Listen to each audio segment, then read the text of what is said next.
তো তোমাদেরকে বলি বাবা, নওজোয়ান, খুব বেশি ফুর্তি করছো তোমরা খুব বেশি রঙের ঘুড়ি উড়াইতেছ, খুব বেশি তামাশা করছো।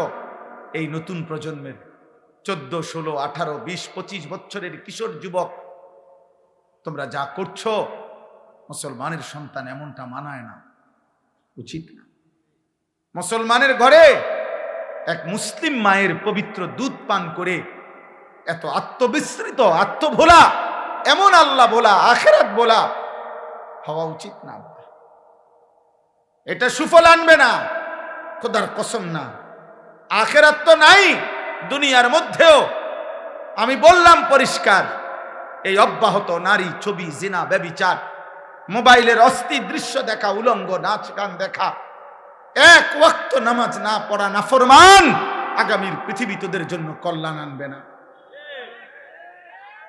মনে রাখো, তোমরা অধিকাংশ কিশোর যুবক ছেলের চেহারা দেখলে পরিষ্কার বোঝা যায়, এই যেগুলা দাঁড়ায় আছো, বসে আছো, অধিকাংশই নওজোয়ান বেনামাজি। তোমরা, তোমাদের চেহারার মধ্যে নামাজের কোনো চিহ্ন নেই। বেনামাজি, বেয়াদব, বেনামাজি, বেয়াদব। আসমানের নিচে জমিনের উপরে বেনামাজির চাইতে নিকৃষ্ট কোনো বেয়াদব আর কেউ নেই। যার কপালে সেজদা নাই, সে পৃথিবীর যেই কোনো নিকৃষ্ট জানোয়ারের চাইতেও নিকৃষ্ট। জানোয়ার এজন্য সেজদা দেয় না, কারণ কোন জানোয়ারের উপরে সেজদার হুকুম নাই। মানুষ নামের এই জানোয়ারকে আল্লাহ সেজদা দিতে বলছে, অথচ সে সেজদা দেয় না, এই জন্য এইটা জানোয়ারের চাইতেও নিকৃষ্ট। কুত্তা এই জন্য সেজদা দেয় না, কুত্তার উপরে সেজদার বিধান নাই। শূকর এই জন্য সেজদা দেয় না, শূকরের উপরে সেজদার বিধান নাই। ছাগল, গরু এই জন্য সেজদা দেয় না, তাদেরকে আল্লাহ সেজদা দিতে বলে নাই। আব্বা তোমারে বলছে,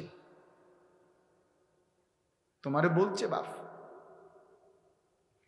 এজন্য আসমানের নিচে জমিনের উপরে আল্লাহর কোরআনে আল্লাহ বলছে, ফাখালাফা মিন বাদিহিম খালফুন, সর্বনিকৃষ্ট মানুষ। কোরআন শরীফের আয়াত, সবচেয়ে নিকৃষ্ট মানুষ আল্লাহ বলছে কারা? আল্লাহ বলছে আদাউস সালাহ, এক, যারা তাদের নামাজ নষ্ট করে। দুই, ওয়াত্তাবাউস শাহওয়াত, যারা তাদের শাহওয়াত, মনের হারাম চাহিদা, কুবাসনা, মনের চাহিদা শুধু পূরণ করে, আল্লাহর বিধান, রাসূলের বিধান, হালাল হারামের বিধান কোনো পরোয়া করে না। খোদার কসম, আল্লাহ বলছে তারা সর্বনিকৃষ্ট প্রজন্ম, ওরা নিকৃষ্ট, নিকৃষ্ট, নিকৃষ্ট, নিকৃষ্ট বেটা। অতএব বেনামাজি ছেলেরা, তোমরা যারা আজকে সারা দিনে এক ওয়াক্ত নামাজ পড়ো নাই, নাফরমান, তুমি চলে গেলে ভালো হয়। যাও এখান থেকে, সরো, যা বেটা নাফরমান, চলে যা বেটা। তোর মতো নাফরমানের ভালোবাসা দিয়ে আমি কি করবো? আমি কি ভোটে দাঁড়াইছি বেটা? আমি কি ভোটে প্রার্থী? আমি কি নির্বাচনের গণসংযোগে আসছি বেটা? তামাশা দেখা কি করবা? হুজুরের কি করবা?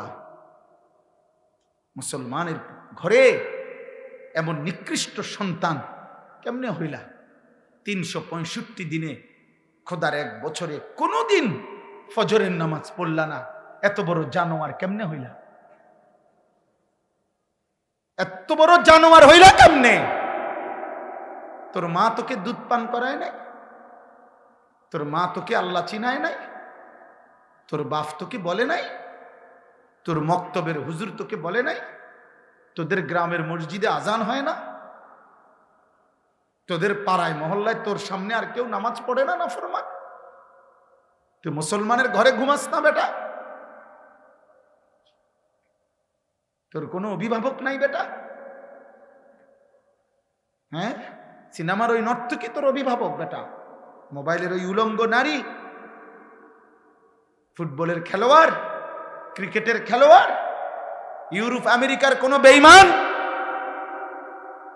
বলো আব্বা। জন্ম মুসলমানের ঘরে, চুল রাখলা কেন বেঈমানের মতো করে? তোর আব্বা ভুলে গেলি কেন বেটা? এই নাফরমান, বাপ ভুলে গেলে তার পরিচয় থাকেনি বেটা। বল বেটা, একটা ছেলে বল, এই চুল কার মতো রাখছ বেটা? মাথা নোয়াইলে কি হবে বেটা? মুসলমানের ঘরে জন্ম নিছ কিনা বেটা? দাঁড়ায় বল বেটা। অপদার্থ মুশরিক বেঈমানের মতো কোন ইহুদি বেঈমান, কোন খ্রিস্টান বেঈমান, কোন মুরতাদ, কোন আল্লাহর দুশমন, কোন বেঈমানের মতো চুল রাইখা মুসলিম পরিচয় দাও কোন লজ্জায়, কোন শরমে বেটা, কোন শরমে? ছি ছি ছি বেটা, ছি। সেজদাবিহীন কপাল যাদের, তোদের কপালে থুতু মারলাম, থু তোর কপালে, থু তোর কপালে থুতু দিলাম। তুই রবের দুশমন, ইসলামের দুশমন, আল্লাহর দুশমন। আমার নবী সাল্লাল্লাহু আলাইহি সাল্লামের 23 বছরের চোখের পানির কোনো কদর করলাম না। আমার নবীর তায়েফের প্রতি ফোঁটা রক্তের কোনো কদর করলাম না। আমার নবীর উহুদের ধান্দান শহীদ করা রক্তের কোনো কদর করলাম না। যে নবী আমার পেটে পাথর বাঁধছে উম্মতের জন্য ক্ষুধার কষ্টে, হাসরের ময়দানে তিনি জিজ্ঞেস করবে, উম্মত তুই কি শুনুস নাই উম্মত, আমি না তোর জন্য তায়েফে এত রক্ত ঝরাইছি। মক্কার কাফের বেটা, নবীজির রক্ত মাখা তায়েফের রক্তাক্ত দেহ, মক্কার সবচেয়ে বড় কাফের উতবা, নবীর বড় দুশমন ছিল যে ব্যক্তি মৃত্যু পর্যন্ত, আবু জেহেল আবু লাহাবের সাথে উতবা নামে এই কাফের সর্দার সর্বপ্রথম আমাদের নবী সাল্লাল্লাহু আলাইহি সাল্লামকে তায়েফ থেকে নবী যখন ফিরে আসছে মাঝ পথে রক্ত মাখা দেহ তখনও মুছে নাই। খোদার কসম কিতাবে আছে এই উতবা নবীকে দেখছে প্রথম এই কাফের সর্দার। এরই ভাতিজাত নবীজি আজকে 11 বছর নবীর বিরোধিতা করে গেছে মক্কায়, কিন্তু তায়েফ থেকে নবী ফিরে আসছে উতবার বাগানে নাখলা নামক জায়গায়, মক্কা এবং তায়েফের মাঝামাঝি জায়গায়। নবী সাল্লাল্লাহু আলাইহি সাল্লাম যখন ঢুকছে তখন উতবা বাগানে ছিল। সে দূর থেকে তাকাইয়া দেখছে ভাতিজার সারা দেহে রক্ত মাখা, তায়েফ থেকে ফিরে আসছে। আল্লাহর কসম কিতাবে লিখছে সে তো কালেমা পড়ে নাই, কিন্তু এই কাফের সর্দার নবীজির রক্ত মাখা দেহ দেখা চিৎকার দিয়া কাঁদছে আর বলছে, তায়েফবাসী আজ 11 বছর আমরা আমাদের ভাতিজার বিরোধিতা করি, কিন্তু কোনোদিন তাকে এভাবে মারি নাই। তোরা আমার ভাতিজারে কেমনে পারলি এভাবে মারতে?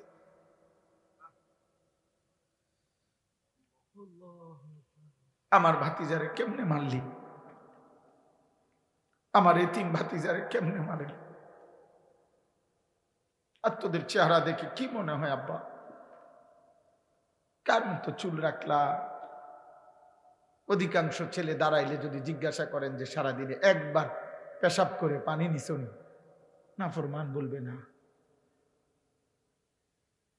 টয়লেট পেপার চিনুনি না, আল্লাহকে একটা সেজদা দিছুনি না। সারাদিন সারা রাত মোবাইলে শুধু নারী ছবি, উলঙ্গ দৃশ্য, অস্থির জিনা ব্যভিচারের দৃশ্য। আহা, নারী ছাড়া লজ্জাস্থান যারা, তার জীবনের আর কিছু নেই। তার জীবনের একটাই যে লজ্জাস্থান যে একটা আছে, এটার চাহিদা পুরো। একটা পেশাবের রাস্তার কাছে এই কাপুরুষ হেরে গেছে। এই কাপুরুষ পেশাবের রাস্তার কাছে হেরে গেছে। এ কি যুদ্ধ করবে? এই ইসলামের জন্য কি করবে? এ তো সামান্য পেশাবের রাস্তার শাহওয়াত, লজ্জাস্থানের চাহিদা। এর জন্যই এই সারাদিন রাত নারী দেখে, ছবি দেখে, উলঙ্গ দৃশ্য দেখে। এ কি খাবারের চাহিদা পূরণ করে এটা দিয়া? তৃষ্ণার চাহিদা পূরণ করে এটা দিয়া? শরীরের মধ্যে সুস্থতা আনে এটা দিয়া? ভিটামিনের জন্য এটা? তো কি চাচা বলে? তার লজ্জাস্থানের চাহিদা। আর কি?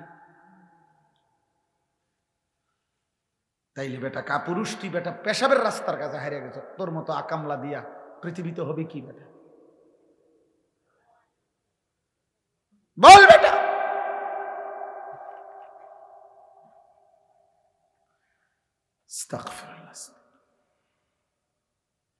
এজন্য ভাবো, আমি বলতে চাইছি এটা, আমি জনপ্রিয়তা বুঝি না, ছোট বড় মাহফিল বুঝি না, অনেক লোক হয়েছে না কম হয়েছে এটা আমার কিচ্ছু আসে যায় না। আমি সবসময় এক তালেই বলতে চেষ্টা করি, বেশি বা কম দ্বারা প্রভাবিত হওয়া এটা কোনো প্রয়োজনীয় কিছু না। নবী সাল্লাল্লাহু আলাইহি ওয়াসাল্লাম বলছেন, ফাওয়াল্লাহি লা আন ইয়াহদিয়াল্লাহু বিকা রাজুলান ওয়াহিদান খায়রুন লাকা মিন হুমুরিন নাআম। নবীজি বলছেন, আল্লাহর কসম, তোমার দ্বারা একজন ব্যক্তি আল্লাহর পথ পাওয়া গোটা আরবের সমস্ত দামি ওট তোমাকে হাদিয়া দেওয়ার চাইতে উত্তম। কয়জন? এক যুবক আল্লাহ চিনবে, এক যুবক মালিককে সেজদা দিবে, আমার 30 বছর সার্থক। এক যুবক যদি বলে, আল্লাহ আমি আপনাকে আর নারাজ করব না, আমি আপনাকে সেজদা দেব, এক ফোঁটা চোখের পানি যদি কোনো যুবকের পড়ে, আমার 21 বছর সার্থক। আমি তো ভোটে দাঁড়াইছি না যে আমার এত মানুষের সমর্থন দরকার, আমি ভোটে তো দাঁড়াই কোনো প্রার্থী না, আমার কোনো মার্কা নাই, আমি কোনো মার্কার প্রচারণাও করি না, তাইলে আমি জনসমর্থন দিয়ে করব কি? আমি জনপ্রিয়তা দিয়ে করব কি বাবা? চলেন আর অল্প একটু সময় কোরআনুল কারীমের যে কয়েকটা আয়াত আমি পড়ছি সংক্ষিপ্ত তর্জমা শুনেন, আল্লাহ বরকত দেবে ইনশাআল্লাহ।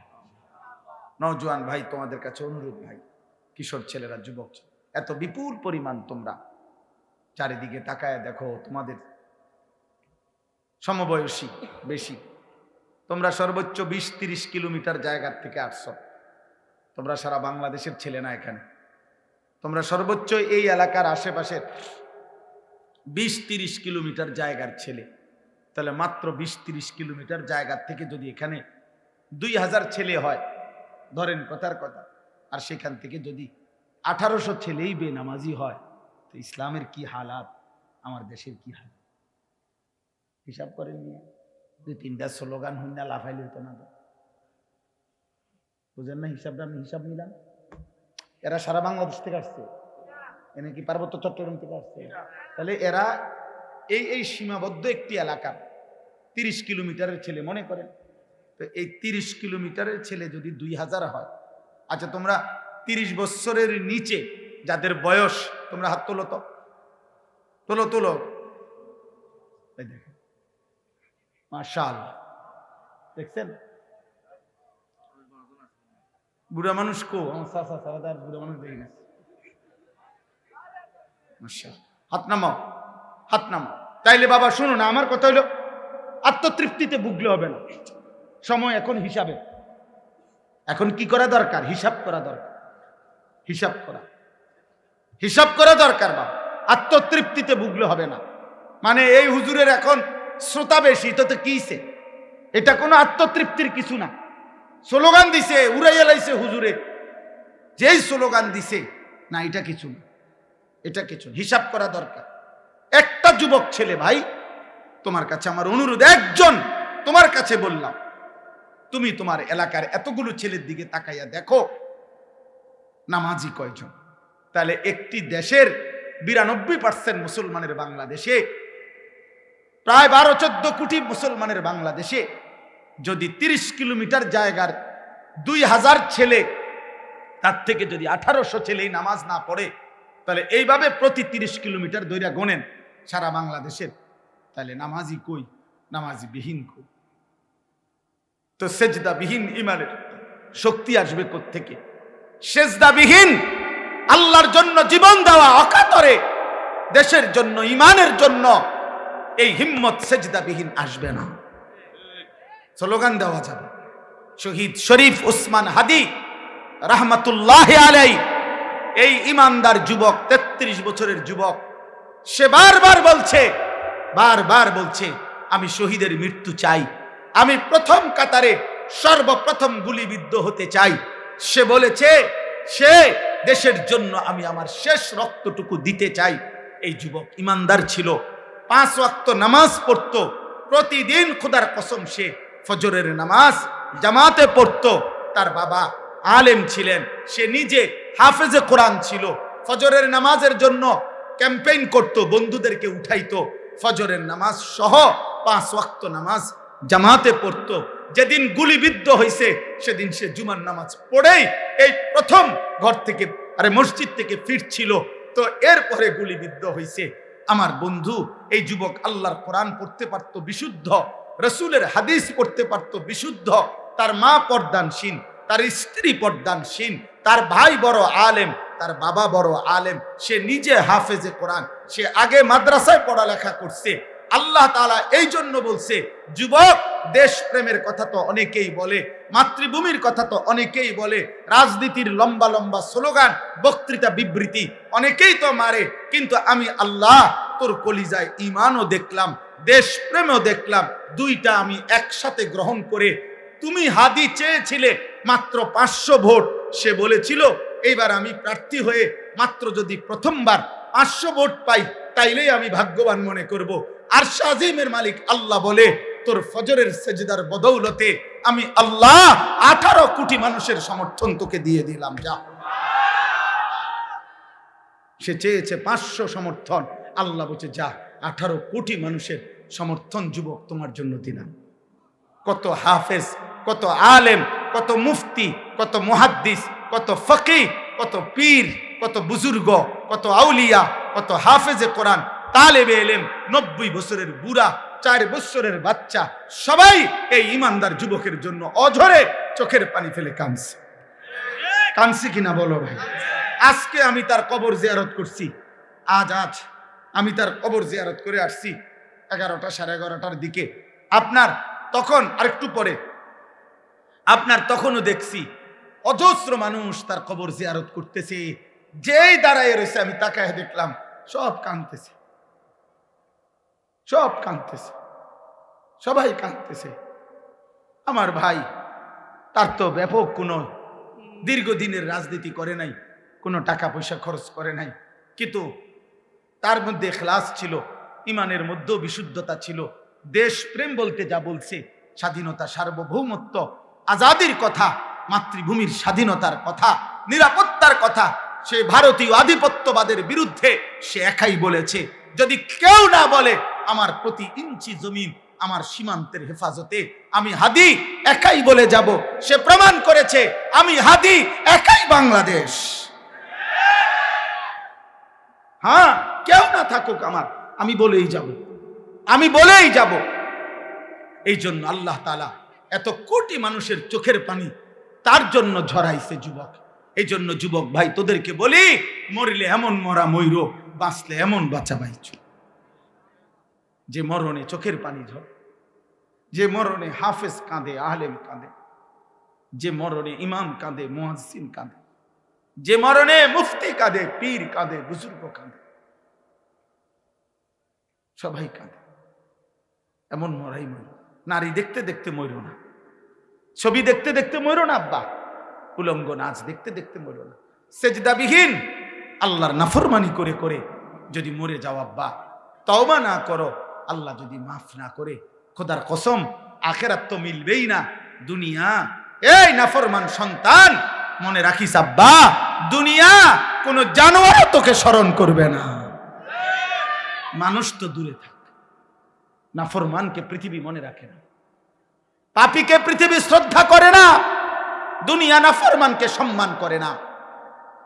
দুনিয়া ভোগ করা যায়, দুনিয়া ফেরাউনও ভোগ করছে, কিন্তু আজকে কোনো মানুষ পৃথিবীতে ফেরাউন এই নাম কোনো কুত্তার নামও রাখে না, নমরুদ এই নাম কোনো মানুষ কুত্তার নামও রাখে না, আবু জাহেল এই নাম কোনো মানুষ, আমার নবীর এই দুশ্মনের নাম কোনো কুত্তার নামও কেউ রাখে না। আবু লাহাব আমার নবীর এই দুশ্মনের নাম পৃথিবীর মানুষ কোনো কুত্তার নামও রাখে না। নাফরমানের নাম থাকে না। এ বাতে খাইতে পারবা, এ বেডি সাইবারি, হ্যাঁ চা, অসুবিধা কি?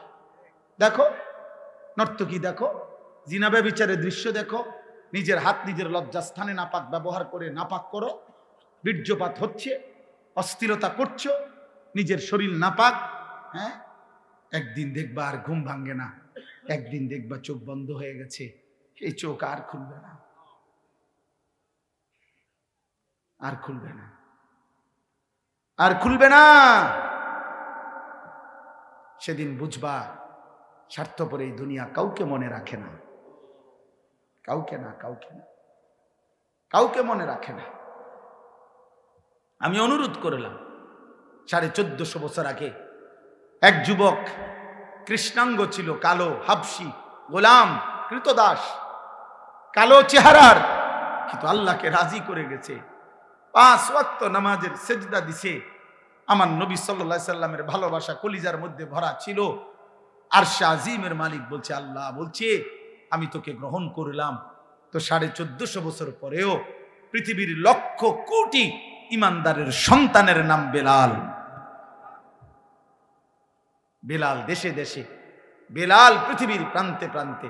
বেলালের কোনো দেশ নাই, বেলালের কোনো সীমান্ত নাই। বেলাল পৃথিবীর এই প্রান্তে, বেলাল পৃথিবীর ওই প্রান্তে, সর্বত্র। এই একদিন মনে রাখো আব্বা, শহীদ শরীফ উসমান হাদি রাহমাতুল্লাহ আলাইহি, এই ইমানদার যুবকের নামও ইনশাআল্লাহ 1000 বছর পরে আমার বাংলার মাটিতে যেই সন্তান জন্ম নিবে, সেও বুঝ হওয়ার পরে শহীদ শরীফ উসমান হাদির নাম তার কলিজায় রব বসায় দিবে। 1000 বছর পরের প্রজন্ম তাকে চিনবে। মনে এই পৃথিবীর তৃতীয় উসমান, উসমান হাদি, যে পৃথিবীতে সোনার অক্ষরে যার নাম লিখে গেল, তৃতীয় উসমান সে। প্রথম উসমান, উসমান ইবনে আফফান, ইসলামের তৃতীয় খলিফা। দ্বিতীয় উসমান, 650 বছর এই পৃথিবীতে উসমানী খেলাফত, তুর্কি খেলাফত, অটোমান সাম্রাজ্যের প্রতিষ্ঠাতা ওসমান গাজী, তিনিও 650 বছর এই পৃথিবীতে ইসলামী খেলাফত ছিল, উসমানী খেলাফত। এই খেলাফতের যিনি প্রতিষ্ঠাতা ছিলেন তার নামও ছিল উসমান গাজী। উসমান সে দ্বিতীয় উসমান, আর এই তৃতীয় উসমান শহীদ শরীফ উসমান হাদি রাহমাতুল্লাহ আলাইহি। গোটা পৃথিবীতে ইনশাআল্লাহ তার নাম আলোচিত হবে। হ্যাঁ, রাজনীতি আগেও কেউ করছে, পরেও কেউ করবে, কিন্তু কলিজার এত পানি, চোখের এত পানি আর কেউ ঝরাইতে পারবে না। আল্লাহ আমাদেরকে কবুল করে নেন। এজন্য যুবক নষ্ট হইও না, চরিত্রহীন হইও, নারী দেখে দেখে শেষ হইও না। আজকে সেজদা করো। নবী সাল্লাল্লাহু আলাইহি সাল্লামের এই কথার কোনো জবাব দিতে পারতাম। কিয়ামতের দিন আল্লাহর নবী আমলনামা দেখে জিজ্ঞেস করবে, উম্মত আনিসুর রহমান, আমার উম্মত তুমি 365 দিনে, খোদার এক বছরে একদিনও ফজরের নামাজ পড়লা না? তুমি আমার উম্মত, তুমি আমার উম্মত 30 বছর টানা সুদে খাইলা। 60 বছর বয়স তোমার, প্রতিদিন বিড়ি সিগারেটে খাইয়া গেলা। তুমি আমার উম্মত, 60 বছরও মনে পড়ে না এটা গুনাহ? 60 বছর বয়সেও মনে পড়ে নাই যে টেলিভিশনে নাচ গান দেখা গুনাহ? তোমার স্ত্রী 30 বছর বয়স পর্যন্ত, 30 বছরও কোনোদিন পর্দা করে নাই? তোমার মৃত্যু পর্যন্ত তোমার ঘরে নিয়মিত রঙিন টেলিভিশন চলতো, নর্তকী নাচতো, নাটক সিনেমা চলতো। তুমি আমার উম্মত। তুমি কবরে আসছো এটা কি নিয়া? হাসরে আসছো এটা কি নিয়া? আমি কি দেখে সুপারিশ করব? কথা বলে না। নবী সাল্লাল্লাহু আলাইহি সাল্লাম যে সুপারিশ করবে এটা জানেন? কথা বলেন না কেন? জানেন তো? সুপারিশের কোনো কাগজপত্র লাগবে না, কোনো ফাইল টাইল লাগবে না, এমনি। হ্যাঁ, তো আপনি কি দেখাইবেন? আরে বলেন না, আপনি কি দেখাবেন? এই সুদখোর বাপ, আপনি কি দেখাবেন? এই বিড়িখোর বুড়া মিয়া, 60 বছরের বুড়া চাচা, আপনি অনবিড়ি খান কোন লজ্জায়? আপনি চা দোকানে টেলিভিশন দেখেন কেন? এই বুড়া চাচা, আপনি যদি এখনো 60 বছর বয়সে এখনো রঙিন সিনেমা নর্তকী দেখেন, আপনার চোখে যদি কোনো লজ্জা না থাকে, আপনার ফুতনাতি আপনার থেকে কি শিখবে মিয়া? আমার বিরোধিতা করেন, কাল বলে দিয়েন এমন হুজুর, এমন ডাকাইতা হুজুর আজ জীবন আইন না। হ্যাঁ কইেন, আপনি বলে যাইয়েন এখন, নাহলে অন কন তারা রেকর্ডিং করে রাখো যে এমন হুজুর আর আইন না।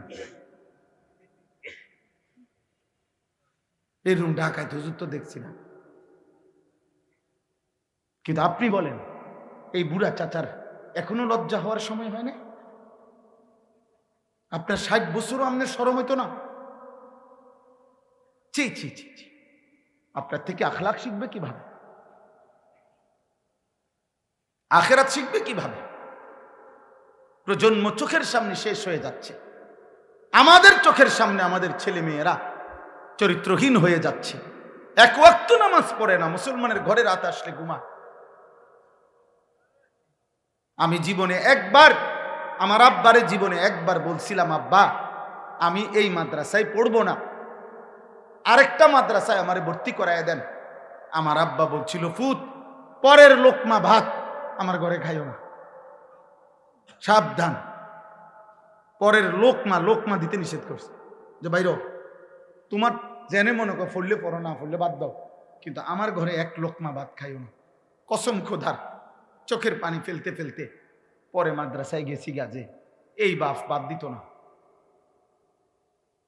হ্যাঁ, আহা, দুপুরবেলা মায়ের হাতের রান্না করা ভাত খাইয়া, মুসলমানের বাচ্চা এই নাফরমান সেই যে 2টা বাজে বাইরেছে, রাত 11টা বাজে ঘরে ফিরছে, আবার ভাত খাইয়া ঘুমায় গেছে। আহা, মা বাপ একটাবার জিজ্ঞাসাও করে না যে রে কিরে ফুত আসর নামাজ কই পড়ছো, মাগরিব কই পড়ছো, এসব এখন কারো কোনো কিছুর দরকার নাই, তো টিয়া হইলেই তো হইছে। টেনশন শুধু একটাই, বিদেশ যাইব নি, টাকা কামাই করব, পয়সা দরকার, পয়সা। তার নামাজ দিয়ে তে বুঝুক আমার টাকার দরকার। এই জন্য পুতেরে কয় যে বুঝছি তোমারে দিয়ে হইতো না, কোনো কামে লাগলে লাগো, নইলে বাড়ি যাবে। টাকা দিলে লাইনে আছে, টাকা না দিলে বেলাইনে আছে।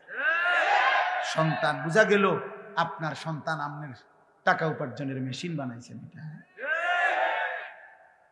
18 বছরের ছেলেটা আপনাকে আল্লাহ দিছে পয়সা কামানোর লেগা, এটা এর মধ্যে আখেরাত নাই। আপনার স্ত্রীর আখেরাত নাই, আপনার মেয়ের আখেরাত নাই। এটাই সফলতা যে পয়সাওয়ালা জামাই সাইয়া মেয়েটা বিয়ে দিছে, খালাস সফল। আল্লাহ আমাদেরকে বুঝ দান করেন, আল্লাহ আমাদেরকে ফিকির দান করেন। অনুভূতি চাই বাবা। অভিভাবক আপনারা বদলান, আপনারা চেঞ্জ করেন, আপনারা হিসাব লাগান। এই সমাজ এমনি ছেড়ে দিলে হবে না, আগামী প্রজন্ম নিরাপদ থাকবে না। এই ছেলে পেলে এরা, তোমরা বড় হইবা বাবা, আমার কথা বুঝো।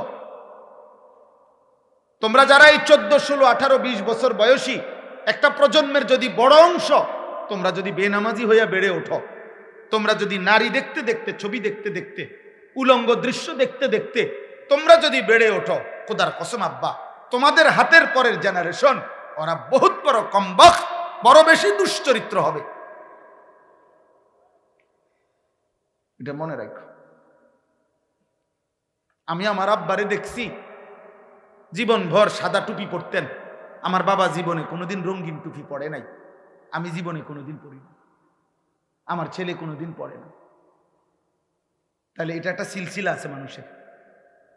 বাবার আসর থাকে মানুষের উপরে, মায়ের আসর থাকে, বংশের প্রভাব থাকে মানুষের উপরে।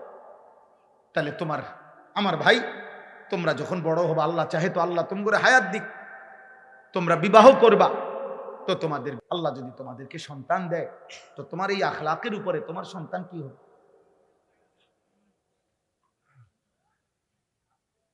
বলো ভাই। একটা ছেলে ভাইব, আল্লাহ তৌফিক দান করে। চলেন এই আয়াতগুলোর অর্থ শুনে।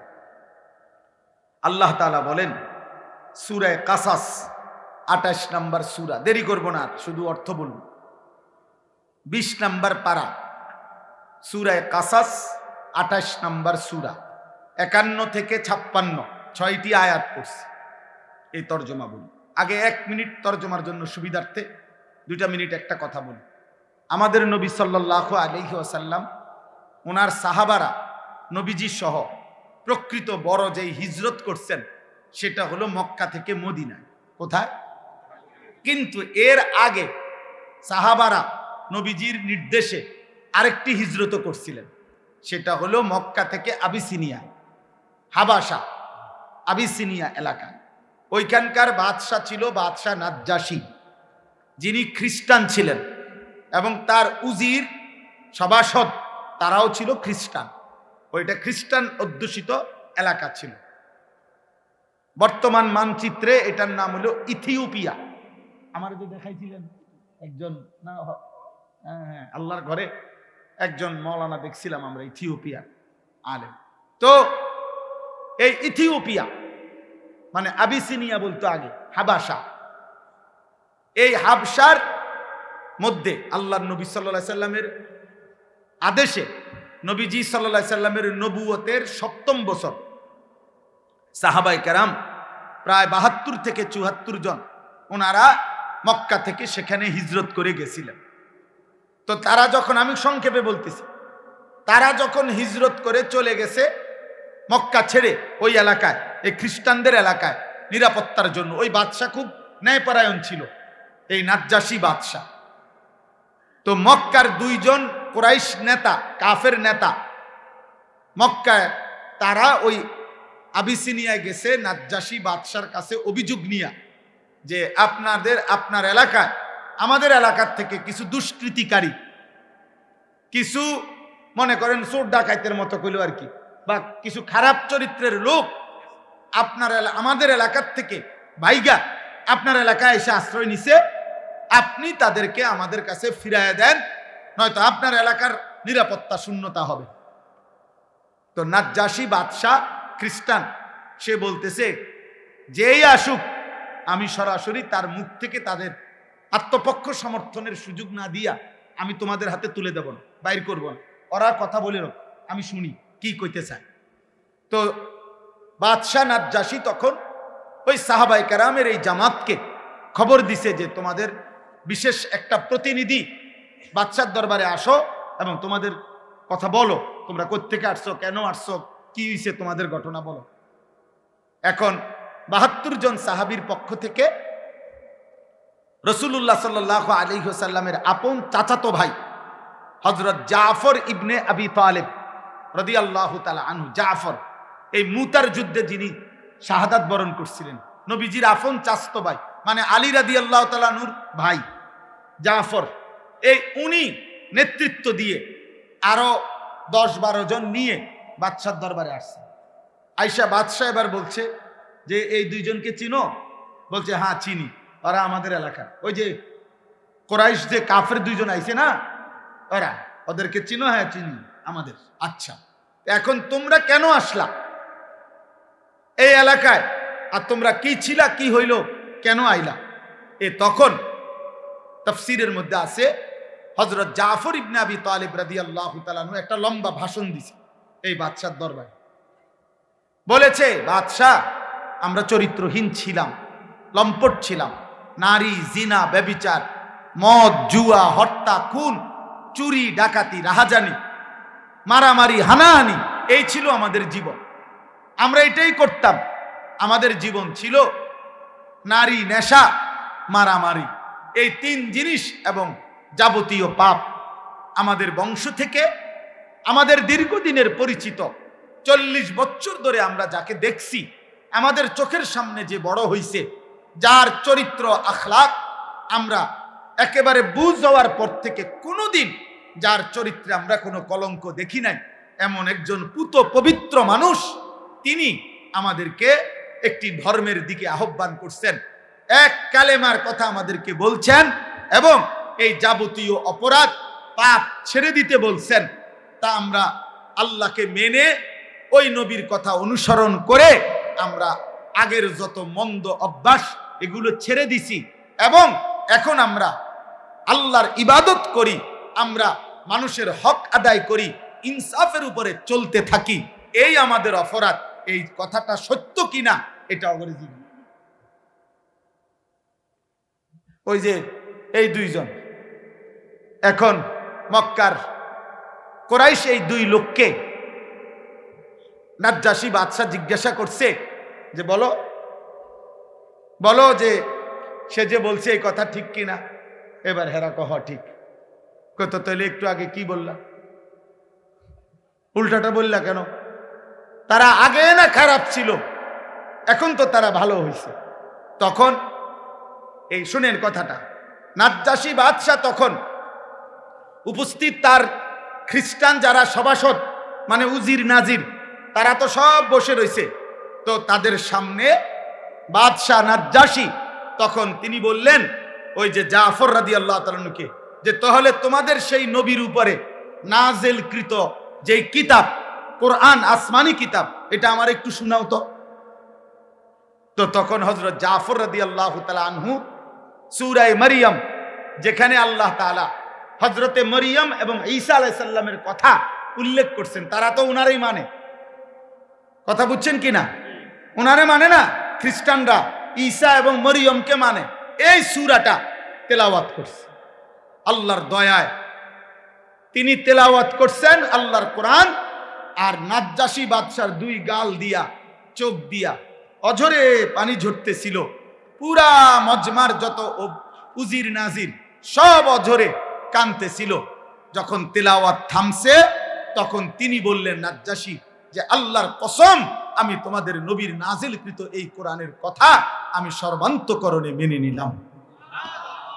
উপস্থিত অনেক লোক এবং বাদশাহ কালেমা পড়ে ইমানদার হইলেন। এরপরে আল্লাহর নবী সাল্লাল্লাহু আলাইহি সাল্লাম যখন নিজে সশরীরে মক্কা থেকে মদিনায় হিজরত করে গেলেন, মদিনায় হিজরতের 7 বছর পর 7ম হিজরিতে মদিনার ইহুদিদের সাথে সাহাবাদের নবীজির একটা চূড়ান্ত যুদ্ধ হয়েছিল, খায়বরের যুদ্ধ। এই খায়বরের যুদ্ধে আল্লাহ তাআলা যখন মুসলমানদেরকে বিজয় দিছেন, এই বিজয়ের পরপর তখন ওই আবিসিনিয়াতে যে সাহাবীরা এতদিন ওইখানে ছিল, ওনারা আর ওইখান থেকে যারা খ্রিস্টান ধর্ম থেকে মুসলমান হয়েছে, এরকম একটা প্রতিনিধি দল মদিনায় আল্লাহ রাসূল সাল্লাল্লাহু আলাইহি সাল্লামের কাছে আসছে। এখানে আসছে আর কি, মদিনায় এখন আসছে। আসার পরে তারা আল্লাহর নবী সাল্লাল্লাহু আলাইহি ওয়াসাল্লাম ওনার কাছে তারা বলছে, আমরা আপনার প্রতিনিধির হাতেই আমরা প্রথম তেলাওয়াত আল্লাহর কোরআন শুনেই আমরা কালেমা পড়ছি, এবং আমরা ইতিপূর্বেও আমাদের নবী ঈসার উপরে নাজিলকৃত ইনজিল এবং আমাদের নবী ঈসাকে আমরা আপনার কোরআনের বর্ণনা যেরকম ঈসা নবীর ব্যাপারে আল্লাহর বান্দা, তিনি আল্লাহর পুত্র না, আমরা ঠিক এটাই মানতাম এবং ইনজিল আমরা মেনে নিছি। আবার আপনার কোরআনও মানলাম, আপনার উপরও আমরা ঈমান আনলাম। আমরা কারোর সাথে মন্দ আচরণ করি না। আমরা আপনার জন্য এখন আমাদের আর্থিক সম্পত্তি থেকে সাদাকা করতে চাই, দান করতে চাই। আমরা আমাদের আখলাক ওনাদের সংস্পর্শে আমরা শুনাইলাম। এই কথাগুলো যখন শুনাইছেন, তখন আল্লাহ তাআলা কোরআনুল কারীমের এই আয়াতগুলো নাজিল করে এই মানুষগুলো যারা আসছে, যারা আগে নবীর উপরে ঈমান রাখছে, ইনজিল মেনে নিছে, এখন আবার পুনরায় কোরআন শুনেই মেনে নিছে, নবীজিকেও মেনে নিছে, আল্লাহ তাদের প্রশংসা করতে গিয়ে কোরআনুল কারীমের এই আয়াতগুলো নাজিল করছে। এবার দেখেন তরজমা। আল্লাহ তাআলা বলেন, ওয়ালাকাদ ওয়াসালনা লাহুমুল কওলা লাআল্লাহুম ইয়াতাযাক্কারুন। আল্লাহ তাআলা বলেন, আমি আল্লাহ আমার কোরআনের মধ্যে যাবতীয় কথা বারংবার বলেছি। কোনো কথাই আমি অস্পষ্ট, অগোছালো, সামান্য ইঙ্গিত অল্প স্বল্প বলে ছেড়ে দেই নাই। প্রত্যেক কথা আল্লাহর প্রতি ঈমান, রাসূলের প্রতি ঈমান, আখিরাতের প্রতি ঈমান, যা বলা দরকার তা বারবার বারবার বারবার, এই ওয়াসালনা শব্দের অর্থ বারবার বারবার বলেছি, যেন আমার বান্দার কলিজায় ঢোকে, যেন প্রত্যেকেই আমি আল্লাহর কথা থেকে উপদেশ গ্রহণ করতে পারে। এবার আল্লাহ বলেন, বন্ধু আপনাকে শুনাইতেছি, আল্লাযীনা আতাইনাহুমুল কিতাবা মিন ক্বাবলিহি ওয়া হুম বিহি ইউমিনুন। যে মানুষগুলো আপনার সামনে আছে, এরা ইতিপূর্বে আমি যেই আসমানি কিতাব নাজিল করেছিলাম ইনজিল, তার উপরে ঈমানদার ছিল। ওরা না বললো আমরা ছিলাম, আল্লাহ স্বীকৃতি দিছে, হ্যাঁ এরা ছিল। ওয়া ইদা ইউতলা আলাইহিম, আবার যখন তাদের সামনে আমার কোরআন তেলাওয়াত করা হলো, ক্বালু আমান্না বিহি, এরা সাথে সাথে বলছে আমরা এটাও মেনে নিলাম। ইন্নাহুল হাক্কু মির রাব্বিনা, এই কোরআন নিশ্চয়ই আমাদের আল্লাহর পক্ষ থেকে সত্যি সত্যি নাজিল হয়েছে। সুবহান। ইন্না কুন্না মিন ক্বাবলিহি মুসলিমিন, ইতিপূর্বেও আমরা আল্লাহর আনুগত্যই ছিলাম, আজ আমরা নতুন করে আখিরি নবীকেও মেনে নিলাম, কোরআনকেও মেনে নিলাম। আল্লাহ বল, বন্ধু, এবার তাদের পুরস্কার শোনেন। উলাইকা ইউতাউনা আজরাহুম মাররাতাইন।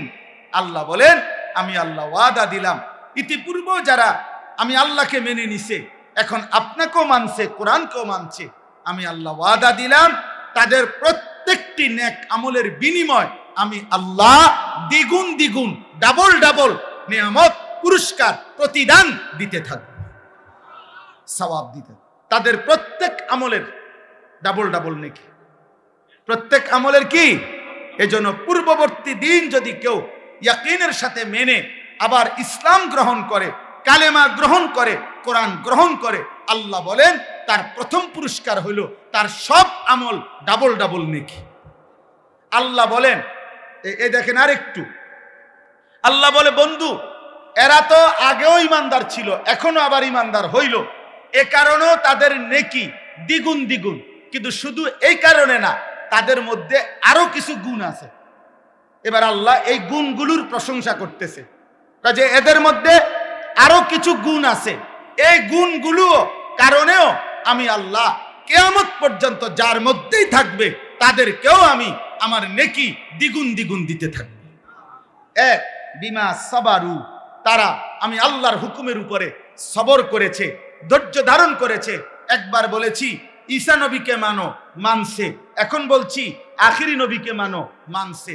একবার বলছি ইনজিল মানছে, আবার বলছি কোরআন মানতে, এখন তারা কোরআন মেনে নিছে। তাহলে তারা আমার হুকুমের উপরে ধৈর্য ধারণ করেছে।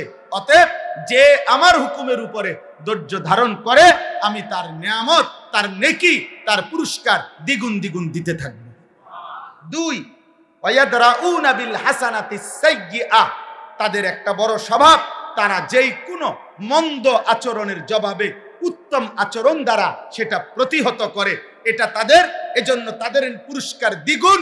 আর এই গুণ যার মধ্যে থাকবে, মন্দ আচরণের জবাবে যে উত্তম আচরণ করবে মানুষের সাথে, আমি তাকেও দ্বিগুণ দ্বিগুণ নেকি দিতে থাকব। তিন নাম্বার, অমিম্মা রাযাকনাহুম ইউনফিকুন, আমি আল্লাহর দেওয়া রিজিক থেকে তারা আমার পথে সাদাকা করছে, দান করছে, এ কারণে তাদের পুরস্কার দ্বিগুণ দ্বিগুণ। এই পুরস্কার কিয়ামত পর্যন্ত যারা আমি আল্লাহকে মেনে আমার পথে প্রতিনিয়ত দান সদকা করতে থাকবে, তাদের নেকিও আমি আল্লাহ দেব দ্বিগুণ দ্বিগুণ।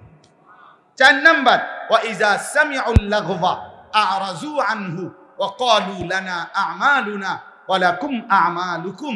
আল্লাহ বলে তাদের একটা বড় বৈশিষ্ট্য, যেই কোনো বেহুদা কথা, বেহুদা কাজ, মন্দ কথা, গুনাহ মিশ্রিত কথা, অশ্লীল কথা, বেহায়া কথা, অসভ্য কথা, নাজায়েজ কথা, হারাম কথার কোনো মজলিস পরিবেশ তারা যখনই দেখে শুনে, আ'রাজু আনহু, তারা তার থেকে সরে যায়।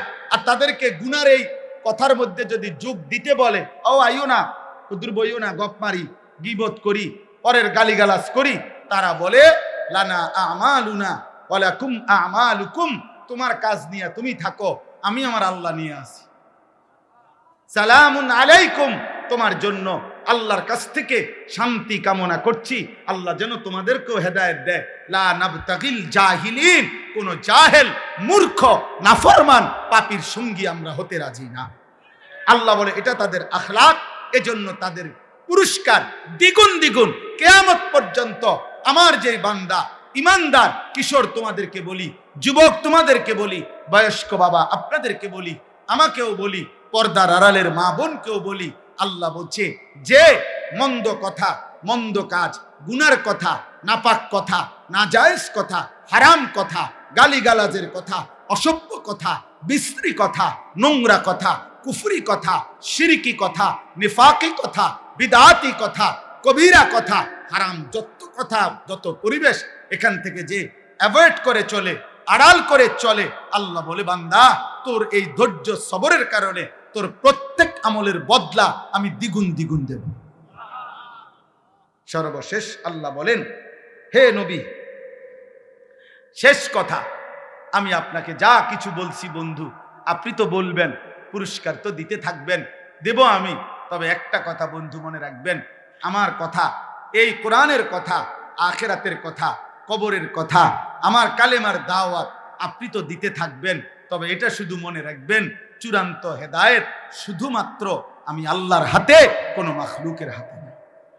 এজন্য বাপ, আমি যে কথাটা মাঝখান দিয়ে বলছি, আমি যদি মৃত্যু পর্যন্ত বলে যাই, আমাদের সমস্ত হুজুররাও যদি মৃত্যু পর্যন্ত বলে যায়, পৃথিবীর সব বক্তা, সব ওয়াইজ, সব পীর, সব বুজুর্গ একত্রে বলে গেল, মূলত পরিবর্তন, হেদায়েত, চূড়ান্ত হেদায়েত এটা কার হাতে? ইন্নাকা লা তাহদি মান আহবাবতা, হে নবী, আপনি একা চাইলে কাউকে হেদায়েত দিতে পারবেন না। ওয়ালাকিন্নাল্লাহ ইয়াহদি মান ইয়াশা, বরং আল্লাহ যাকে চান তিনি তাকে হেদায়েত দিবেন। ওহুয়া আ'লামু বিল মুহতাদিন, প্রকৃত পক্ষে হেদায়েত পাবে কারা কারা সেটা আল্লাহই জানে। কে জানে? একটা উদাহরণ দেই। আবু জেহেল নাম শুনছেন কিনা? আবু লাহাব নাম শুনছেন কিনা? আবু বকর নাম শুনছেন কিনা? ওমর নাম শুনছেন কিনা? তো মনে করেন এই চারজন মানুষের নাম বললাম, চারজনই কুরাইশ, চারজন একই বংশের লোক, একই মহল্লার মানুষ, একই মক্কার মানুষ, নবী সাল্লাল্লাহু আলাইহি সাল্লামের আশেপাশে থাকে। এরা আল্লাহ তাআলার দায়িত্ব নিয়ে পেয়ে নবী সাল্লাল্লাহু আলাইহি সাল্লাম কালেমার দাওয়াত, ইমানের দাওয়াত আবু জেহেলকেও দিছে, আবু লাহাবকেও দিছে, আবু বকরকেও দিছে, ওমরকেও দিছে। কিন্তু আসমানওয়ালা রব আল্লাহ বলছে, বন্ধু, আবু বকরকে আমি নিলাম, আবু জেহেলকে নিলাম না, ওমরকে নিলাম, আবু লাহাবকে নিলাম না। যদি বলেন এই দুইজনকে কেন নিলেন, আল্লাহ বলবেন আমার ইচ্ছা। যদি বলেন এই দুইজনকে কেন নিলেন না, আল্লাহ বলবেন আমার ইচ্ছা। কার ইচ্ছা? এই জন্য নওজোয়ান তোমাদেরকে বলি, শেষ কথা, রাত গভীরে আব্বা মনে রাখো, তুমি ছাড়াও ইসলাম বিজয় হবে। হ্যাঁ, সেদিন আবু জেহেলকে ছাড়া, আবু লাহাবকে ছাড়াও ইসলাম বিজয় হইছে, কালেমার বিজয় হইছে, পৃথিবীময় আল্লাহর দ্বীন প্রচার হইছে। অতএব আমরা এতটুকুই শুধু যে আমরা বলি, আমাদের জিম্মাদারি এটাই, যত চিৎকারি করি, যত আহাজারি করি, যত চোখের পানি ফেলি, ফায়সালা কোথায়? কোথায়? খালাস, আমরা এই আশায় আছি যে ফায়সালা তো আসমানওয়ালা দিবে। অতএব মাহদী আসবে, দাজ্জাল বের হবে, ইসলামের বিজয় হবে, দাজ্জালের পতন হবে, ইহুদিদের পতন হবে, পৃথিবীময় ইসলামের খেলাফত উড়বে, কালেমার পতাকা উড়বে। খোদার কসম, আগামী দিনে আরেকবার কসম খোদার, নবী বলছে, যদি ইসরাফিলের ফু দিতে আর একদিনও বাকি থাকে কিয়ামতের, তবুও মাহদী আসবে, দাজ্জাল বের হবে, যুদ্ধ হবে, ঈসা আলাইহিস সালাম আসমান থেকে নেমে আসবে, ইহুদিদের শেষ বেঈমানের পতন হবে, মৃত্যু হবে, আল্লাহর কালেমা, ইমানের পতাকা, ইসলামের খেলাফা সারা পৃথিবীময় আরেকবার প্রতিষ্ঠিত হবে। খোদার কসম, এটা আখিরি নবীর ফয়সালা। নবী সাল্লাল্লাহু আলাইহি সাল্লাম এটা বলেছেন। অতএব ইমানদার যুবক, দ্বীনের জন্য, মাহাদির জন্য, ইসলামের জন্য, কালেমার জন্য কয়জন লাগবে, এই ফয়সালা কার হাতে? কারে নেবে, এই ফয়সালা কার হাতে?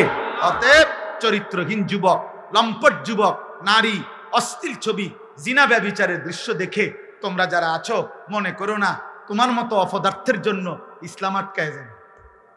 তোমার মতো আকামলা ছাড়াও ইনশাআল্লাহ ইসলামের বিজয় হবে, কালেমার বিজয় হবে। কিন্তু একদিন চোখ বন্ধ হইলে দেখবা, কবরে গেলে ফেরেশতা তোমার মতো নাফরমানকে লাথি দিয়া কবরে পাঠাইবে জাহান্নামে। সেদিন বুঝবা এই মৌলবীদের কথা কতটা দরকার ছিল। সেদিন বুঝবা এটুকু নামাজ পড়তে পারতা,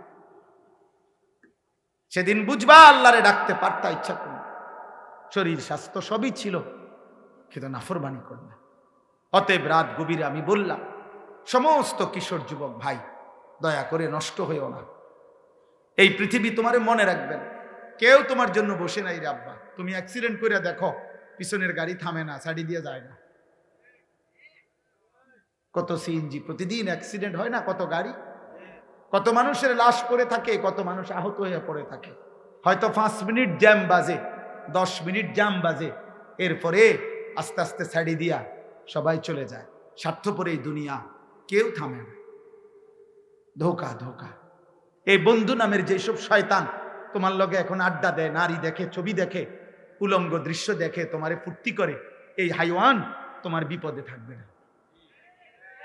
তুমি পাওটা ভাঙ্গা দেখো, আর ওরে ক বন্ধু তোর ফাড়ও তুই ভাঙ, সে জীবনে না, বলবি ভালো থাকিস, আচ্ছা যাই। এই জন্য চরিত্রহীনের খপ্পরে পড়ো। আমি বললাম চরিত্রহীনের খপ্পরে পড়ো, নিজেরে চালাক মনে করো। আম হাসিবাল্লাযীনা ইয়ামালুনা আস-সাইয়্যাতি আন ইয়াসবিকুনা, আল্লাহ বলে বান্দা ভেবো না গুনাহ করে আমারে ডিঙ্গায় লাইবে। আল্লাহ নিষেধ করছে, বান্দা পুলিশ, র‍্যাব, বিজিবি, আর্মি সব তুমি ফাঁকি দিবা, এই পৃথিবীর সব, কিন্তু আমারে ফাঁকি দিবা কেন? আমাকে ডিঙ্গাইবা কেন? অতএব বাপ, অনেক রাত হয়ে গেল, আমি সবার কাছে অনুরোধ করি, প্রিয় কিশোর, প্রিয় নৌজওয়ান, চোখের হেফাজত করো। নারী দেখো না, অশ্লীল ছবি দেখো না বাপ, উলঙ্গ ছবি দেখো না, মোবাইলের আসক্ত হয়েও না, নিজেরই হেফাজত করো। 5 ওয়াক্ত নামাজ পড়ো, ফজরের নামাজ কষ্ট করে হলেও জামাতের সাথে পড়ো। দেখবা ফজরের মুসল্লি যারা, আমি বলে গেলাম মাহাদির সৈনিক তারা। ফজরের মুসল্লি যারা দাজ্জালের বিরুদ্ধে লড়বে তারা। ফজরের মুসল্লি যারা বিশ্বময় কালেমার পতাকা উড়াবে তারা। এটা মাহাদির এবং ঈসার নেতৃত্বে দাজ্জালের বিরুদ্ধে, ইহুদিদের বিরুদ্ধে হাদিসের বক্তব্য হলো শেষ যুদ্ধ, চূড়ান্ত লড়াই ফজরের নামাজের পরে শুরু হবে। ফজরের মুসল্লিদেরকে সাথে নিয়ে মাহাদি এবং ঈসা যুদ্ধ শুরু করবে আসরের নামাজের ভিতরেই। তাহলে বেশি এটা কোনো সফলতার কিছু না, কম এটা কোনো ব্যর্থতার কিছু না। সফলতা কিংবা ব্যর্থতা আখিরাতের বিবেচনায় সংখ্যার উপরে না, সংখ্যার উপরে। কোন বক্তার শ্রোতা 10 লাখ হইলে উনি সফল, আর আরেক বক্তার শ্রোতা 10 জন হইলে উনি ব্যর্থ। তাহলে সফলতা কিংবা ব্যর্থতা সংখ্যার উপরে না আব্বা, আসমানওয়ালা রব গ্রহণ করার উপর। তিনি যদি গ্রহণ না করে কোনো মূল্য নাই, কোনো মূল্য নাই। আমি 4 জন মানুষের সামনে বয়ান করছি, 4 জন, 10 জন মানুষের সামনে বয়ান করছি, 20 জন মানুষের সামনে বয়ান করছি। 10-20 জন মানুষের সামনে ঘড়ির ঘন্টায় 4 ঘন্টা বয়ান করছি টানা, এমন বহুদিন গেছে। খালাস, সব আল্লাহর জন্য, সব আখিরাতের আশা। অতএব কিশোর নওজোয়ান একজনও, আমি আবারও বললাম, আমার কথা যদি শুনে থাকো তাহলে মোবাইল ধরে রাখো না, ওই যে দেখো ওই একজন। আরে ভাই এটা ঠিক না, গাদ্দারি করার কি দরকার? চলে গেলে ভালো, কথা না শুনে বেয়াদবি করার চাইতে চলে গেলেই তো ভালো, ঘুমায় গেলে ভালো। এই জন্য বললাম এটা দরকার আমাদের মূল কোরআনুল কারীম। আমি এখনই আপনাদেরকে শুনাইতেছি, প্রথম যে আয়াতটা পড়ছি শোনাচ্ছি। কিন্তু আমার প্রথম কথা হলো, আমরা প্রত্যেকে আজকের জন্য বলতেছি না, ছোট বড় যে কোনো মাহফিলে, জুমার নামাজের বয়ানে, ওলামায়ে কেরামের নসিহত সর্বদাই মনোযোগ দিয়ে শোনা উচিত। এখানে খ্যাতির কিছু নাই। আপনার মসজিদের ইমামরে সারা বাংলাদেশের মানুষ চিনে না, এই জন্য আপনি শুনেন না। আমাদের মসজিদের ইমামরে সারা বাংলাদেশের মানুষ চিনার কি দরকার? সারা বাংলাদেশে আর ইমাম নাই তো, তো আমাদের হুজুরে সবাই চিনতে হবে কেন? বাহি হুজুরে কি সিরে সবাই তো বইয়া বইয়া কথা বলেন না কেন? বাকিরা কি করতো তাহলে? হ্যাঁ, তো আমাদের হুজুরে সবাই চিনতে হবে, এটা একটা বেহুদা কথা না? এটা কি দরকার? আমার আখেরাতে না দরকার, আমার কবরের মাফে না দরকার। ফামান যুহজিহা আনিন নার ওয়া উদখিলাল জান্নাহ ফাকাদ ফাজ। আল্লাহ তাআলা কোরআনুল কারীমের মধ্যে বলছে, কিয়ামতের দিন যাকে জাহান্নাম থেকে মুক্তি দেয়া হবে, জান্নাতে প্রবেশ করানো হবে, সেই কেবল সফল হলো, সেই কামিয়াব। দোস্ত মনে রাখবে, আমার শায়েখ আল্লামা মুফতি মুশতাকুর নবী কাসেমী হুজুর বলছে, আমার এই সেদিনও সিলেট মাহফিলের দুপুরে খাইতে বৈশা বলছে, মাওলানা আমরা যেদিন মৃত্যুবরণ করব, মৃত্যু পর্যন্ত যদি আল্লাহর কথা আমরা বলতে থাকি, ওয়াজ নসিহত করতে থাকি, তারপরেও আমাদের মৃত্যু পর্যন্ত এই পৃথিবীতে ইমানদারও থাকবে, নাফরমানও থাকবে। অনুগত থাকবে, বাটফার সিটারও থাকবে। বলে আর না, আমরা যদি আর কষ্ট মষ্ট করে আর 6টা মাস ঠিক মতো ওয়াজটা করে যাইতে পারি, মানুষ সব দিনদার হইয়া জোনায়েদ বাগদাদি হয়ে যাবে, এরকম বলে। তাইলে পৃথিবীতে আলো অন্ধকার, ইমানদার নাফরমান, অনুগত অবাধ্য, জালেম মজলুম থাকবেই, এই পাপী থাকবেই, নেককারও থাকবেই, সেজদাওয়ালাও থাকবে, সেজদা ছাড়াও থাকবে। কিন্তু আমি মরে গেলে যদি আমার কবর ক্ষতিগ্রস্ত হয়, আখিরাত ক্ষতিগ্রস্ত হয়, সেটা শুধরাবো কি? আমার মৃত্যুর পরে হইতে পারে এই লোক আমার পরবর্তী কারো কথায় হয়তো বদলায় গেছে, কিন্তু আমার যদি আখিরাত নষ্ট হয়, আমার যদি কবরের সামান না হয়, আমার যদি পরকাল সুন্দর না হয়, কথা বলে নবী সাল্লাল্লাহু আলাইহি ওয়াসাল্লাম সাহাবায়ে কেরামকে নিজের ব্যাপারে, সাহাবায়ে কেরামকে এই সবক দিছে, এই পৃথিবীর সবার ব্যাপারে তুমি অজুহাত দেখাইতে পারো শেষ পর্যন্ত, কিন্তু আল্লাহ তাআলা কোরআনুল কারীমের মধ্যে নবীজিকে বলছে, লা তুকাল্লাফু ইল্লা নাফসাকা। বন্ধু, প্রত্যেকের ব্যাপারে আপনি কোনো না কোনো কারণ দর্শাইতে পারবেন। আবু তালেব কেন কালেমা পড়লো না, আপনার চাচা হয়েও আপনি বলতে পারবেন যে ইয়া রব্বুল আলামিন, আমি 10 বছর টানা ওনাকে বলছি, মৃত্যুর সময়ও বলছি, চোখের পানি অজরে ফেলছি, উনি কালেমা পড়ে নাই। অমুকে কেন আপনার ছেলে, আপনার মেয়ে নূহ আলাইহিস সালাম 950 বছর বলার পরেও ওনার ছেলে কেনআন কালেমা পড়ে নাই। তো প্রত্যেকের ব্যাপারে আপনি কোনো না কোনো অজুহাত দেখাইতে পারবেন, আমি বলছি, এমনি এমনি চেষ্টা করছি, কিন্তু আপনার আমার নিজের ঈমান, নিজের নামাজ, নিজের সেজদা, নিজের গোলামি, নিজের হালাল হারাম আপনি কেন পালন করতে পারলেন না, এটার কারণে কি যুক্তি দেখাবেন? কি বলবেন বলো না ভাই? আমার ভাই, তোমরা যারা আজকে নামাজ পড়ো নাই এক ওয়াক্ত, তুমি কি বলবা? কি বলবা? তুমি কি বুঝাইবা? এজন্য নবী সাল্লাল্লাহু আলাইহি সাল্লামকে আল্লাহ তাআলা বলছেন, লা তুকাল্লাফু ইল্লা নাফসাকা। বন্ধু, শেষ পর্যন্ত মনে রাখবেন, এই কায়নাতের একজনও যদি আপনার সাথে না থাকে, আপনি একাই আমি আল্লাহর সমস্ত বিধানের ব্যাপারে আদিষ্ট, আপনার উপরেও এই হুকুম, অতএব আপনি একাই আমার বন্দিগি, আমার গোলামি করে যাবেন। এজন্য রাসূলুল্লাহ সাল্লাল্লাহু আলাইহি সাল্লামের একটি যুদ্ধ, হুনাইনের যুদ্ধ, মক্কা বিজয়ের পরে নবী সাল্লাল্লাহু আলাইহি সাল্লাম একটি যুদ্ধে, ওনার সাথে 12,000 সাহাবী ছিল, কিন্তু যুদ্ধের প্রথম আক্রমণে কাফেরদের 4,000 কাফেরের আক্রমণে, প্রথম আক্রমণেই 12,000 সাহাবী যুদ্ধের ময়দান থেকে ছিন্ন ভিন্ন হয়ে গেছে, ছত্রভঙ্গ হয়ে গেছে।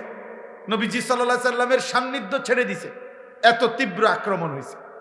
কিন্তু কিতাবে আছে সেদিন 12,000 সঙ্গী সাহাবী ছুটে গেছে নবীর থেকে হুনাইনের যুদ্ধে। খোদার কসম, আল্লাহর নবী সাল্লাল্লাহু আলাইহি ওয়াসাল্লাম ওই যুদ্ধে, জিহাদের ময়দানে একাই আপন জায়গায় দাঁড়িয়েছিলেন। উনি এক চুল পিছপা হন, এক চুল।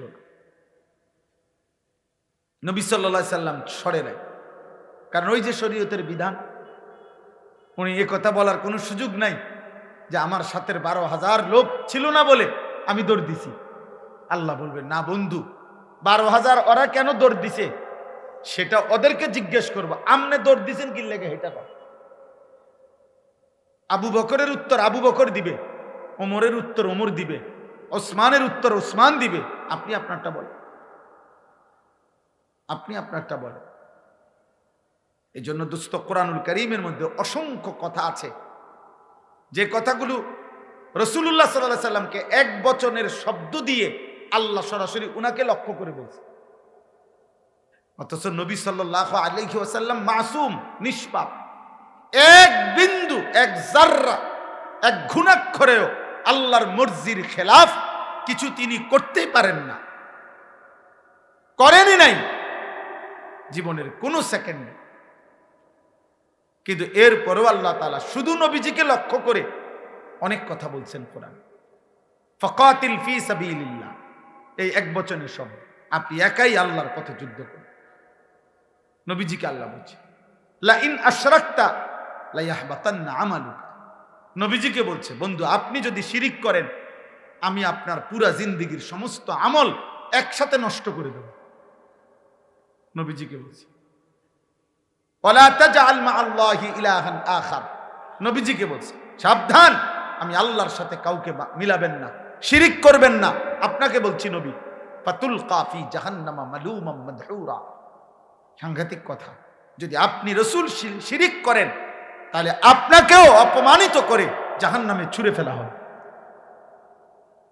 কাকে বলছে? রাসূলুল্লাহ সাল্লাল্লাহু আলাইহি ওয়াসাল্লাম। বুঝেন দিন আল্লাহ তাআলা নবী সাল্লাল্লাহু আলাইহি সাল্লামকে পালনের ব্যাপারে কি পরিমাণ কঠোরতা করছে। কোরআনুল কারীমের মধ্যে আছে ওয়ালাউ তাকাওয়ালা আলাইনা বা'দাল আকাবিল লা আখাযনা মিনহু বিল ইয়ামিন সুম্মা লাকাতা'না মিনহুল ওয়াতিন। এই আয়াত সাংঘাতিক। তাফসীরের মধ্যে আছে এই আয়াত যখন নাজিল হইছে নবীজি কাঁপছে, কাঁপা উঠছেন নবীজি।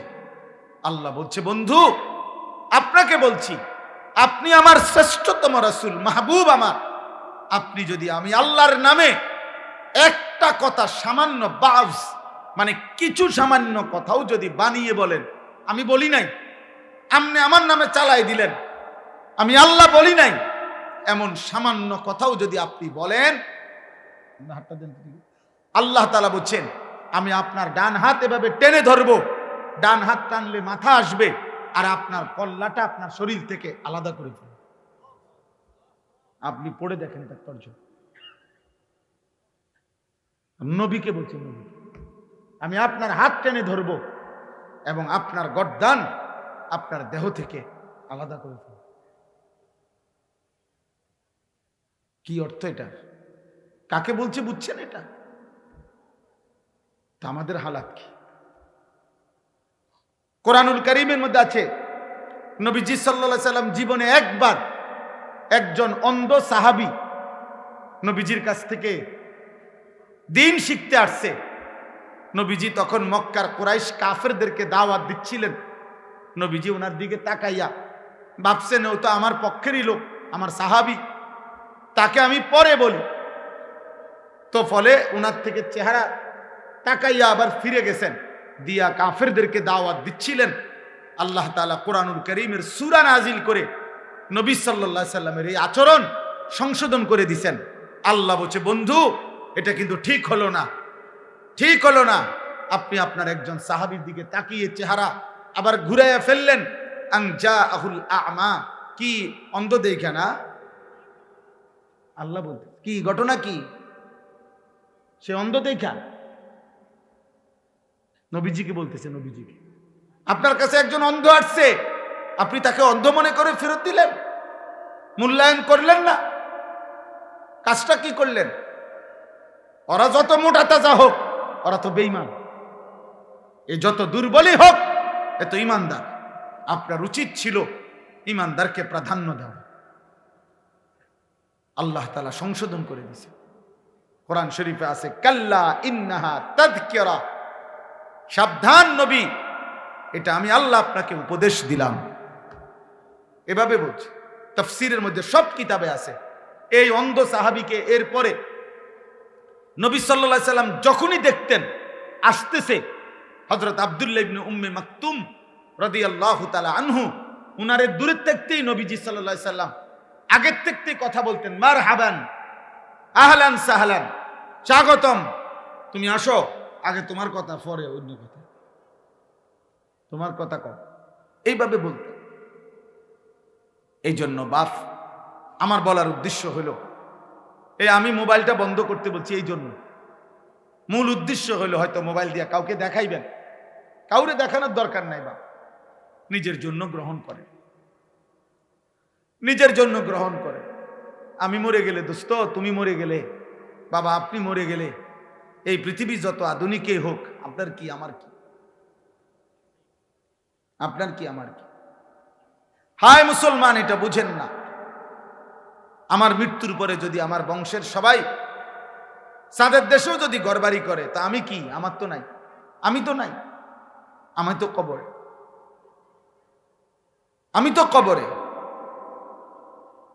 কিয়ামতের দিন যদি নবী সাল্লাল্লাহু আলাইহি সাল্লামের সুপারিশে মনে করেন হাসরের ময়দানের 100 কোটি মানুষ কথার কথায়, তো সকলকেই আল্লাহ নবীর সুপারিশে জান্নাত দিছেন, শুধু একজন ব্যক্তিকে আল্লাহ তাআলা জাহান্নাম দিছে মনে করেন, তো সেই একজন যদি আমি আনিসুর রহমান হই, তাহলে বাকি সবাই জান্নাতে গেলে আমার কি লাভ? আমার কি লাভ তখন? ঠিক আছে, ওরা সবাই জান্নাতে গেছে, আমি তো জাহান্নামী হলাম।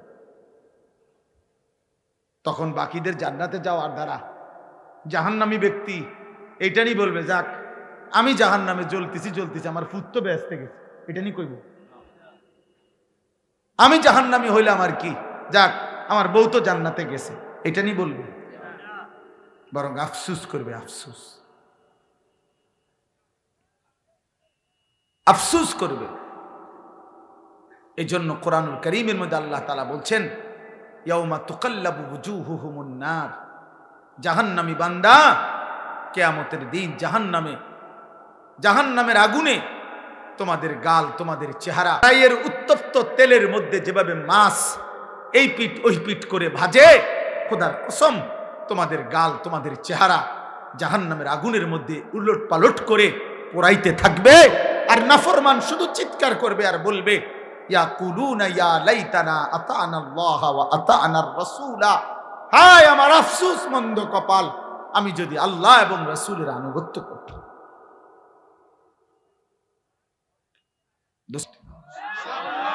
ভাই আমি দেখবো নয় তুমি দেখবে, নয় আমার সন্তান দেখবে, কিন্তু আল্লাহ রাসূল সাল্লাল্লাহু আলাইহি সাল্লামের এই কথা বৃথা হবে।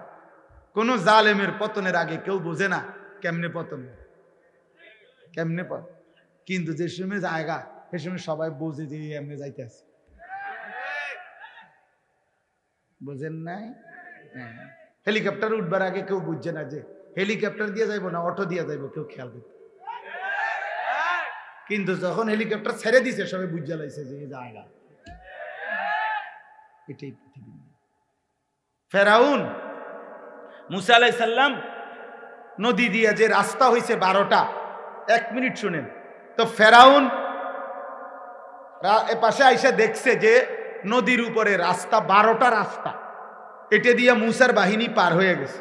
ফেরাউন বলতেছে তার অনুসারীদেরকে, চলো আমরাও পার হই, ধর্ম, কিন্তু তুই তো বাদশাহ, তুই খোদা, নাউজুবিল্লাহ, তুই তো খোদা দাবি করো, তুই তো বাদশাহ, তো তার তো এটা বোঝা উচিত ছিল এত বড় নদীতে 12টা রাস্তা, এটা আমি বরাদ্দ দিলাম না, আমি স্যাংশন করলাম না, আমি উদ্বোধন করলাম না, এটি করতে গেল রাস্তাটি। আপনি কথাটা বুঝছেন? তোর তো এটা বোঝা দরকার আগে, তো কিরে কিরে এটি কে করলো আমার এলাকা, আমি কো?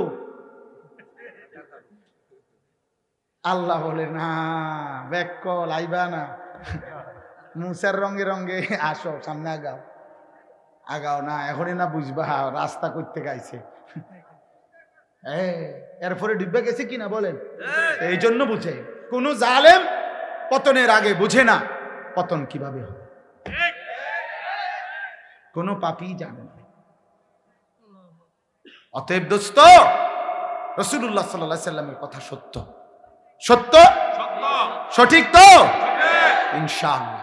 আরেকবার যুদ্ধ হবে, জিহাদ হবে, আরেকবার কালেমার পতাকা উড়বে ইনশাআল্লাহ।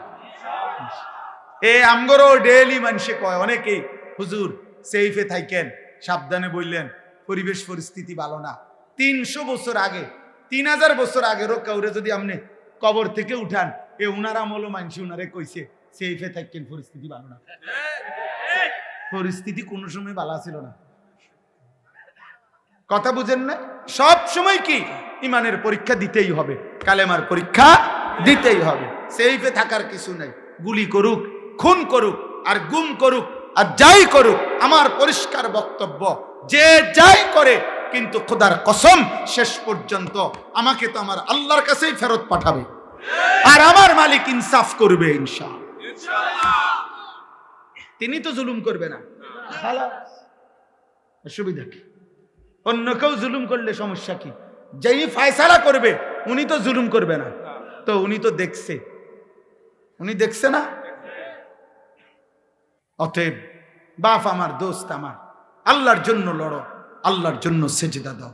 সমস্ত বাবাদেরকে বলি, দিন মানেন, আল্লাহকে মানেন, বিবি বাচ্চা ছেলে মেয়েকে এই শেষবারের মতো অনুরোধ করলাম, ইমানের উপরে রেখে যান, ইসলামের উপরে রেখে যান। ছেলেটাকে নামাজি বানান, মেয়েকে নামাজি বানান, পর্দানসীন বানান, স্ত্রীকে পর্দানসীন বানান। অনুরোধ করেন, অনুরোধ, চোখের পানি ফেলে প্রয়োজনে কাঁদেন। বল লগে, ছেলে মেয়ের লগে যদি নামাজ রোজার কথা বলে বুঝাইতে না পারেন তো কাঁদেন আপনি, আপনি চোখের পানি ফেলেন। নবীজির একটা একটা সুন্নাত আমল করেন, একটা একটা সুন্নত কেউ মানে না করে, আপনি মানেন, আপনি মানেন, আপনি মানেন। নবীর সুন্নাতি জীবন, সুন্নাতেই অনুসরণ, সুন্নাতেই আখিরাত, সুন্নাতেই ভালোবাসা, সুন্নাতি ইত্তেবা, সুন্নাতেই জান্নাত। আমি প্রতিদিন এই কিতাব বিক্রি করি আমার গাড়িতে, সাদা গাড়িতে। তালিমুস সুন্নাহ, আমাদের নবী সাল্লাল্লাহু আলাইহি সাল্লামের জীবনের সমস্ত সুন্নাত প্রায় 600 পৃষ্ঠা ব্যাপী এই কিতাবের মধ্যে বাংলায় আছে।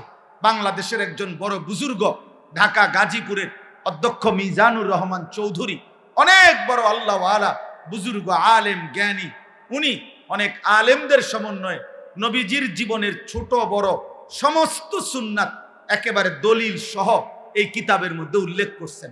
400 টাকা মূল্যে আমরা এটা বিক্রি করি, একটা আশায় বিক্রি করি। উদ্দেশ্য, আমি এটা হযরতের কাছ থেকে আনছি, আইনা আইনা বেচি। কেন?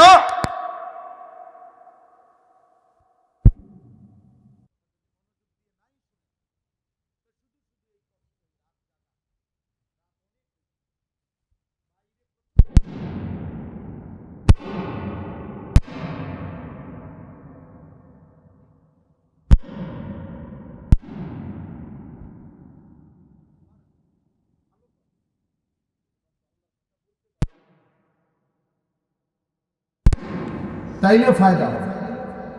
একটা মাহফিলের আয়োজনের মধ্যে অনেক কষ্ট আছে। কারো 10 টাকা, কারো 2 টাকা আছে, কারো 50 টাকা, কারো 100 টাকা। এই 10 টাকা 50 টাকা জমা কেউ হয়তো বলছে যে আচ্ছা যায় না, আইয়েন, রবিবারে আইয়েন, কেউ কেছে সোমবারে আইয়েন, ফিরাই দিছে, বেচারা হয়তো আবার গেছে। এইভাবে বারবার গিয়া গিয়া দাঁড়ে দাঁড়ে একটা মাহফিলের জন্য কালেকশন করে, কষ্ট করে। এরপরে এই আয়োজন, এই আলো, এই ঝলমক, এই প্যান্ডেল, এই সামিয়ানা, এই সব কিছু হয়। তাহলে এই সব কিছু যে 10 টাকা দিছে, 100 টাকা দিছে, সেও তো সওয়াবের আশায় দিছে।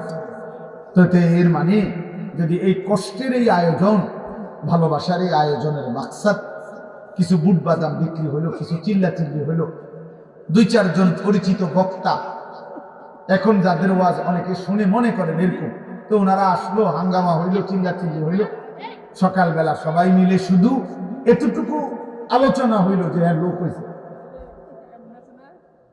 খালাস, শেষ তো না এই অর্জন, এই মাহফিলের অর্জন হয়ে গেল, এটা সফলতা হয়ে গেল। তো বলে কোরআনুল কারীমের মধ্যে আল্লাহ তাআলা বলেন, ওয়া ইন তুতি' আকসারা মান ফিল আরদ ইউদিল্লুকা আন সাবিলিল্লাহ। তো কোরআন শরীফের আয়াত।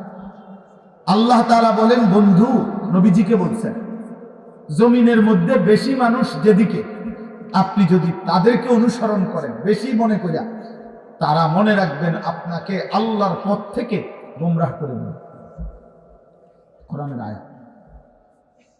আল্লাহ কোরআনুল কারীমের মধ্যে বলছে, ওয়া কালীলুম মিন ইবাদিয়াশ শাকুর, আমার কৃতজ্ঞ অনুগত বান্দা কম, কালীল।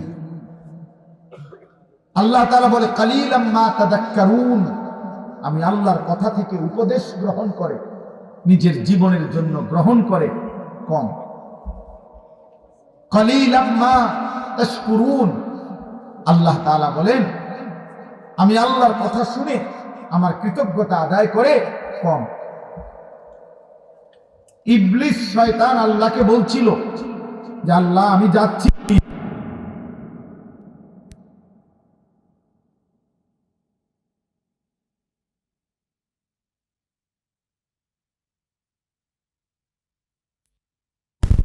ঘন্টা গুনার ওয়াসওয়াসা দেব, গুনাহ করতে চেষ্টা করাবো, ফলে ওয়ালা তাজিদু আকসারাহুম শাকিরিন, আপনার অধিকাংশ বান্দাকেই আপনি আপনার কৃতজ্ঞ পাবেন না।